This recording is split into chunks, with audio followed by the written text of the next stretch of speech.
안녕하세요. 정형외과 전문의 최성주입니다. 오늘 제가 준비한 이야기는 손목 터널 증후군의 증상과 치료법입니다. 컴퓨터와 스마트폰을 사용하다가 손저림이 느껴진다면 의심해봐야 할 질병, 손목터널 증후군. 신경이 눌려 발생하는 손목터널 증후군은 초기엔 손저림 증상만 발생하지만 증상이 심해지면 만성적 증상으로 손 감각이 무뎌지게 된다. 생활 증상으로는 젓가락을 쥐기도 힘들고 컵도 자주 떨어뜨리며 병뚜껑을 열기도 어렵다고 하는데, 과거에는 40, 50대에서 많이 발생됐지만 최근 들어 20, 30대 젊은 환자들이 급증하는 손목터널 증후군. 손목터널 증후군의 자가진단법과 예방법, 그리고 치료 방법에 대해 자세히 알아보자. 손목터널 증후군, 한 번씩은 들어보신 분들이 많을 거라고 생각합니다. 최근 손목터널 증후군 환자들이 점점 더 늘어나고 있는데요. 얼마 전에는 배우 남규리 씨가 손목터널 증후군을 진단을 받고 치료를 받았다는 뉴스가 올라오기도 했습니다. 과거에는 손목터널 증후군은 중년 여성, 비만, 당뇨병 환자에서 많이 발병한다고 알려져 있었는데요. 최근 들어 직업적인 그리고 취미 활동으로 인해서 손목터널 증후군 환자가 젊은 군에서도 많이 늘어나고 있습니다. 손목터널 증후군은 수근관 증후군이라고도 알려져 있습니다. 신경이 압박되어 발생하는 병을 압박성 신경병증이라고 하는데요. 손목터널 증후군은 압박성 신경병증 중에 가장 흔한 병입니다. 평생 조금이라도 이완될 가능성이 거의 100%에 가깝다는 말이 있을 정도입니다.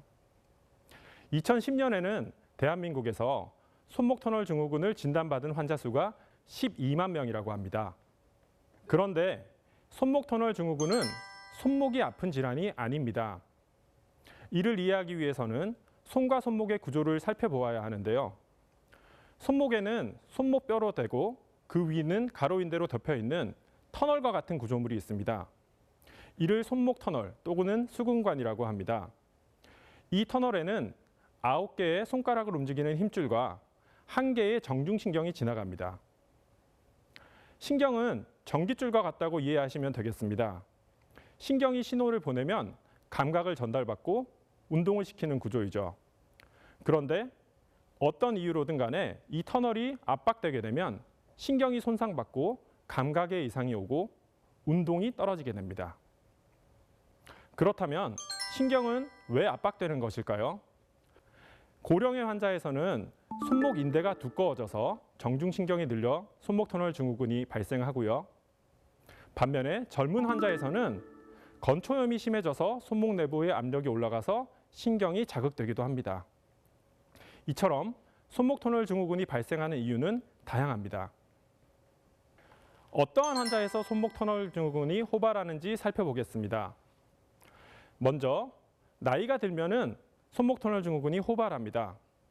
그 이유는 나이가 들면서 손목터널 증후군의 천장에 해당하는 가로인대가 두꺼워지기 때문입니다. 호르몬도 손목터널 증후군에 영향을 줍니다. 그래서 폐경 후 여성, 임신한 여성, 갑상선 증상이 있는 분들도 손목터널 증후군이 흔하게 발생합니다. 여성에서 손목터널 증후군이 남성보다 호발한다고 알려져 있는데요. 그 비율은 3대 1에 해당합니다. 따라서 중년의 여성에서 손목터널 증후군은 매우 호발하게 됩니다. 대사의 영향도 받는데요. 당뇨 환자, 투석 환자, 그리고 비만인 환자에서는 손목터널 증후군이 더 많이 발생하게 되고요. 직업적인 요인도 있습니다. 진동 자극은 신경을 아주 쉽게 지치게 합니다. 따라서 전동 작업, 드릴 작업을 많이 하시는 분들은 손목터널 증후군을 포함한 신경의 병이 더 많이 생기게 됩니다. 손목터널 증후군은 시기에 따라 그 증상이 다릅니다. 처음에는 저림감이 주증상입니다. 밤이 되면 더욱 심해지기도 하고요. 손을 털어야지만 잘 수 있다는 분들도 있습니다. 자꾸 신경이 눌리고 그 시기가 길어지면은 신경이 손상되기 시작하는데요. 먼저 감각신경의 변화가 나타납니다. 남의 살 같다고 호소하기도 하고요. 마치 장갑을 낀 것 같다고 말씀하시기도 합니다. 병이 더 진행하게 되면은 근육에도 영향을 미칩니다. 엄지 아래에 있는 근육을 엄지두덩근이라고 합니다. 그림에서 보시면 왼편의 그림이 정상적인 환자의 엄지두덩근입니다. 볼록하게 튀어나온 부분을 확인할 수 있습니다. 반면에 손목 터널 증후군이 오래 이완된 분들은 이 엄지두덩근이 위축됩니다. 오른쪽 그림에서 위축된 엄지두덩근을 확인할 수 있습니다. 이 엄지두덩근은 엄지손가락을 새끼손가락으로 보내는 대립이라는 운동을 관장하고 있습니다. 따라서 이렇게 손목 터널 증후군이 오래 이완된 분들은 엄지로 새끼를 닿게 하는 운동을 매우 힘들어합니다. 정중신경은 자율신경도 관장하고 있는데요. 자율신경까지 손상이 되게 되면 손에 땀이 덜 나게 되고 손에 저항감이 떨어져서 매끈매끈한 손바닥을 가지게 됩니다. 더 진행하면 오히려 안 아픈 환자분들도 있습니다.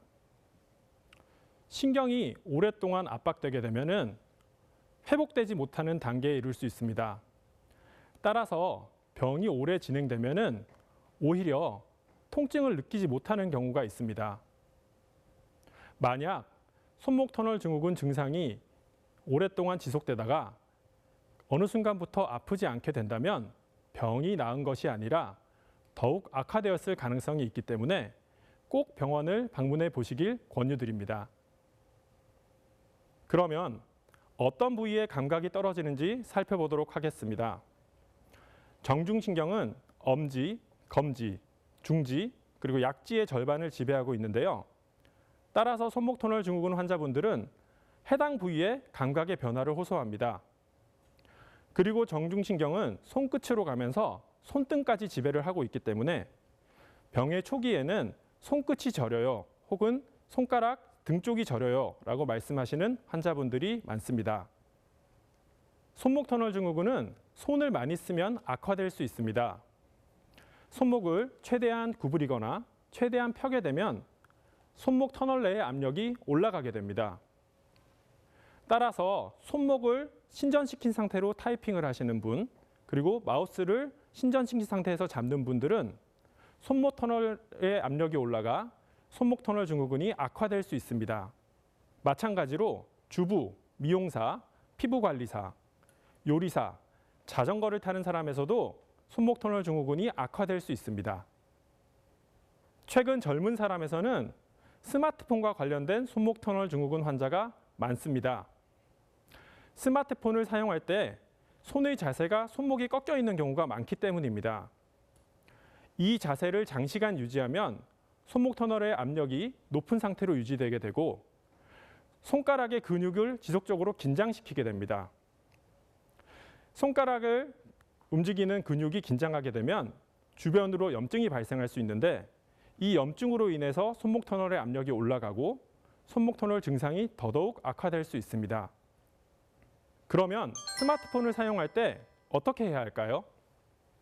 스마트폰을 잡을 때 손목을 최대한 편안한 자세, 중립 자세라고 합니다. 중립 자세를 유지하려고 노력할 필요가 있겠습니다. 특히 누워서 스마트폰을 하는 경우 손목이 신전되는 경우가 많기 때문에 주의해야 하겠습니다. 너무 오랜 시간 동안 지속적으로 스마트폰을 사용하는 것은 지양해야 하겠고요. 20분, 30분 정도 사용한 후에는 가벼운 손목 운동을 통해 쉬어주는 것이 좋겠습니다. 손목 터널 증후군은 스스로 진단할 수 있습니다. 이 방법은 손목 터널의 압력을 인위적으로 올려서 증상이 발생하는지 확인하는 방법입니다. 팔렌 검사법이라고 하는데요. 손목을 구부려서 손등을 서로 닿도록 자세를 취합니다. 이 자세에서는 손목 터널의 압력이 올라가게 됩니다. 이 자세를 30초에서 1분 동안 취하게 되면 손끝으로 저림이나 통증이 발생할 수 있습니다. 이 경우 손목 터널 증후군을 의심할 수 있겠습니다. 또 다른 자가 진단법으로는 압박 검사법이 있습니다. 손목에는 손목 주름이 있는데 그 손목 주름에 바로 원위부를 눌러주는 방법입니다. 30초에서 1분 동안 눌러 증상이 발생하는지 확인하는 방법입니다. 손목을 구부린 상태에서 해당 부위를 압박하면 더욱 효과가 있습니다. 그러나 정확하지 않은 부위를 압박했을 때는 위양성, 위음성 결과가 나올 수 있으므로 주의해야 하겠습니다. 이제까지 손목 터널 증후군 환자분들의 증상과 진단에 대해 알아보았는데요. 예시를 들어서 설명을 드리도록 하겠습니다. 첫 번째 환자분은 60세 여성 환자분입니다. 엄지와 두 번째, 세 번째, 네 번째 손가락이 저리다고 오셨고요. 화끈거린다고 하십니다. 일을 하고 나면은 밤에 더 나쁘다고 하시고요. 밤에 자다가 일어나서 손을 털어야만 잘 수 있다고 합니다. 이런 환자분들을 자세히 문진을 해보면은 손목 위로는 안 저린 경우가 많습니다. 이런 증상이 전형적인 손목 터널 증후군의 증상입니다. 다음 환자분은 70대 여자 환자분입니다. 물건을 자꾸 놓친다고 오셨습니다. 손가락에 감각이 별로 없다고 하시고요. 옛날에는 아팠는데 이제는 아픈 건 없어졌다고 합니다. 손을 자세히 살펴보니 엄지 두덩근의 위축이 확인됩니다. 이 경우는 오히려 병이 많이 진행된 것입니다. 감각신경이 완전히 손상되어 아프지 않은 것이죠. 운동신경도 손상되고 있는 중이기 때문에 빠른 수술을 통해 호전을 기대해 볼 수 있겠습니다. 다음 환자분은 30대 남자분입니다. 요리사 직업이신 분이고요. 운동도 열심히 하시는 분입니다. 일을 마치고 나면, 운동을 하고 나면 손끝이 저리다고 하십니다. 감각의 변화나 근육의 위축은 없었습니다. 이런 경우는 자세와 업무로 인할 가능성이 큽니다. 이 환자분은 비수술적인 치료로 잘 치료될 수 있을 것이라고 생각됩니다. 다음은 손목 터널 증후군의 치료법에 대해 알아보겠습니다. 먼저 비수술적 치료법에 대해 설명드리겠습니다. 첫 번째로는 부목 고정입니다. 부목 고정은 딱딱한 것을 사용하는 것이 좋습니다. 부목을 사용하여 손목을 움직이지 못하게 하여 손목을 쉬게 하는 방식입니다. 한 달 이상은 유지해야지 효과가 있으며 밤에만 착용해도 효과는 동등하다고 알려져 있습니다. 두 번째로는 생활 습관의 교정입니다. 직업과 연관된 손목 터널 증후군 환자에서 효과적인데요. 손목을 꺾어서 마우스를 계속 사용하거나 키보드 타이핑을 하시는 분들은 손목을 편 상태에서 사용할 수 있는 마우스를 사용하거나 손목을 받친 상태에서 키보드를 사용하는 것이 도움이 되겠습니다.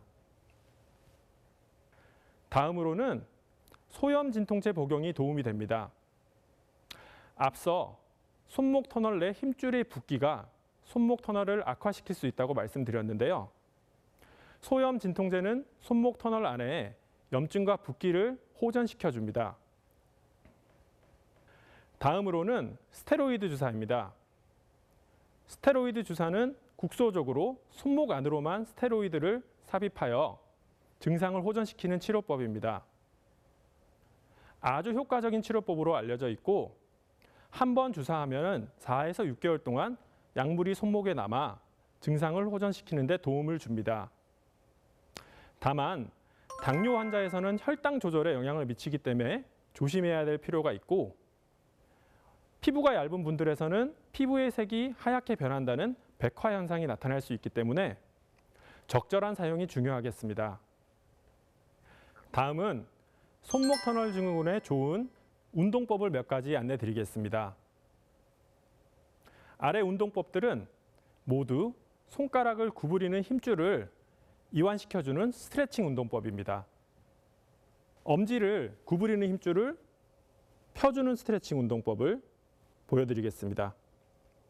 2, 3, 4, 5 손가락을 펴는 스트레칭 운동법입니다.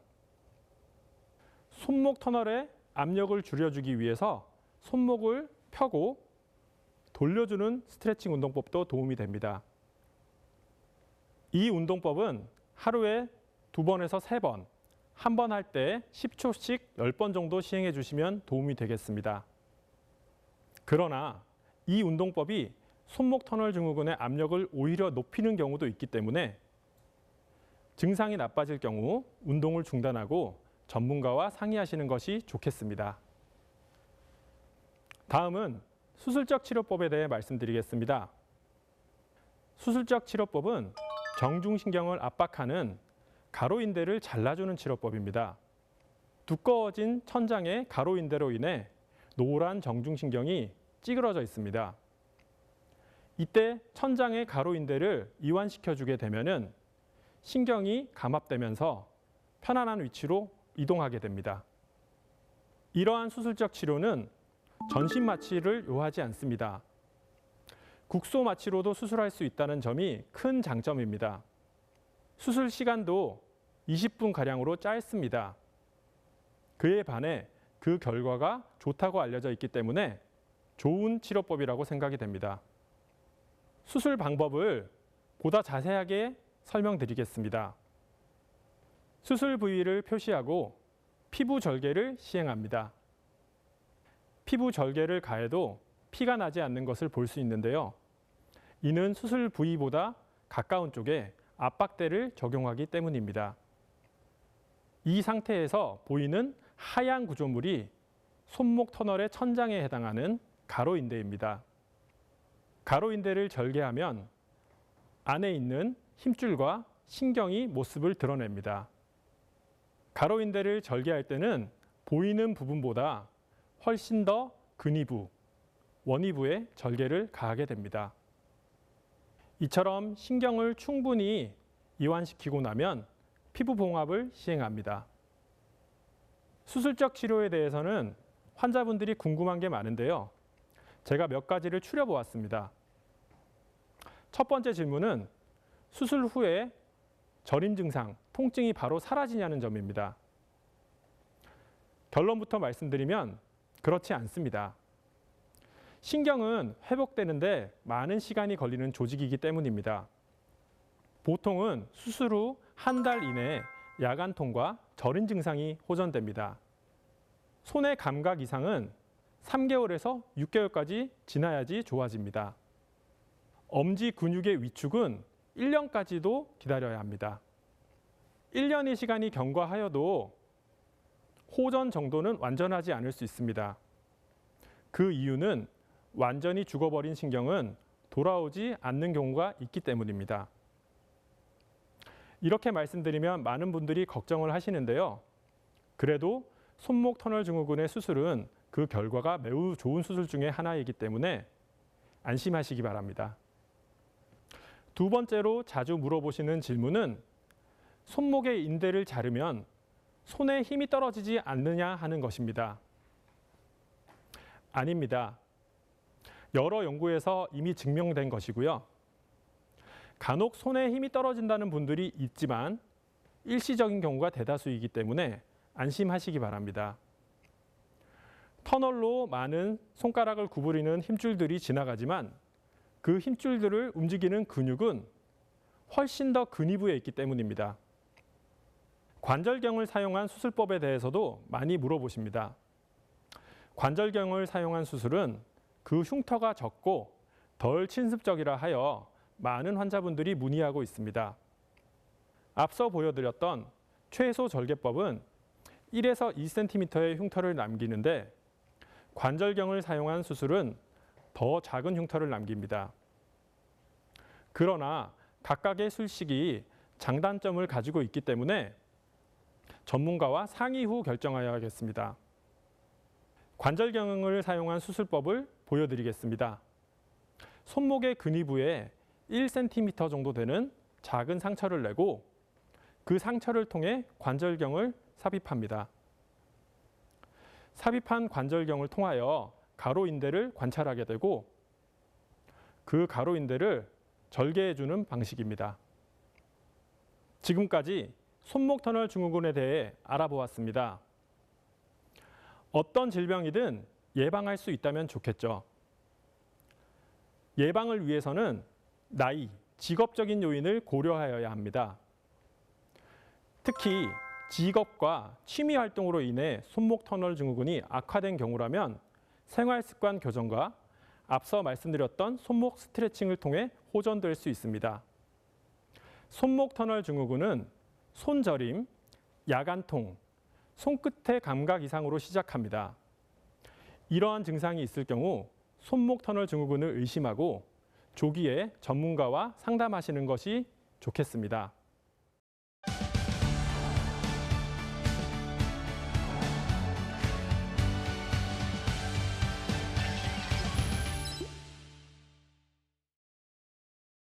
시청자들께서 손목 터널 증후군의 치료법에 대해 저에게 많은 질문을 주셨는데요. 함께 확인해 볼까요?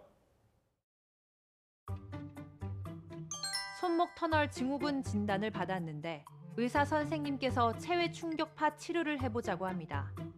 효과가 있을까요? 체외 충격파의 기전에 대해 먼저 설명드려야 할 것 같습니다. 체외 충격파는 손상된 조직 주변으로 염증 인자를 줄여 통증을 줄인다고 알려져 있습니다. 또한 해당 부위에 신생혈관의 형성을 촉진하고 영양을 공급해서 인체의 치유 능력을 올린다고 알려져 있습니다. 체외 충격파는 최근 도입된 새로운 치료법입니다. 아무래도 근거가 쌓이는데 시간이 걸리겠죠. 효과가 있다는 보고도 많이 있으나 아직까지는 손목 터널 증후군에서 정립된 치료법은 아닙니다. 개인적인 의견은 사람에 따라 다르게 적용해야 할 것으로 생각합니다. 손목 터널의 천장의 인대가 두꺼워져 손목 터널 증후군이 악화된 사람에서는 체외 충격파 효과가 덜할 것으로 예상됩니다. 자세한 내용은 전문가와 상의하시길 권하겠습니다. 어머니가 한 달 전 수술을 받았는데 붓기가 안 빠집니다. 괜찮은 걸까요? 네, 많이들 물어보시는 질문입니다. 좀 전에 수술 영상에서 잠시 보여드렸는데요. 바깥에서 보이는 흉터보다 속은 더 넓은 절개를 가하고 있습니다. 따라서 수술 흉터 주변부로 붓기가 남아있는 것은 일반적인 상태입니다. 붓기는 3개월 이상까지도 일부 남아있을 수 있습니다. 손목 터널 증후군인 줄 알았는데 건초염이라고 합니다. 건초염과 손목 터널 증후군은 어떻게 다른가요? 건초염에 대해 먼저 말씀을 드려야 될 것 같습니다. 건초염은 즉 힘줄 주변에 염증 조직이 발생하는 것을 말합니다. 여러 가지 이유로 건초염은 발생할 수 있는데요. 건초염은 손목 터널 증후군을 악화시킬 수 있다고 생각하시면 될 것 같습니다. 건초염이 발생한 조직은 붓게 되는데요. 손목 터널 내에 건초염이 발생한다면 손목 터널 내에 압력을 올리는 쪽으로 작용하기 때문에 손목 터널 증후군이 악화될 수 있습니다. 수술을 받은 지 2개월이 지나가는데 손목 주변이 아직 아픕니다. 수술 부작용일까요?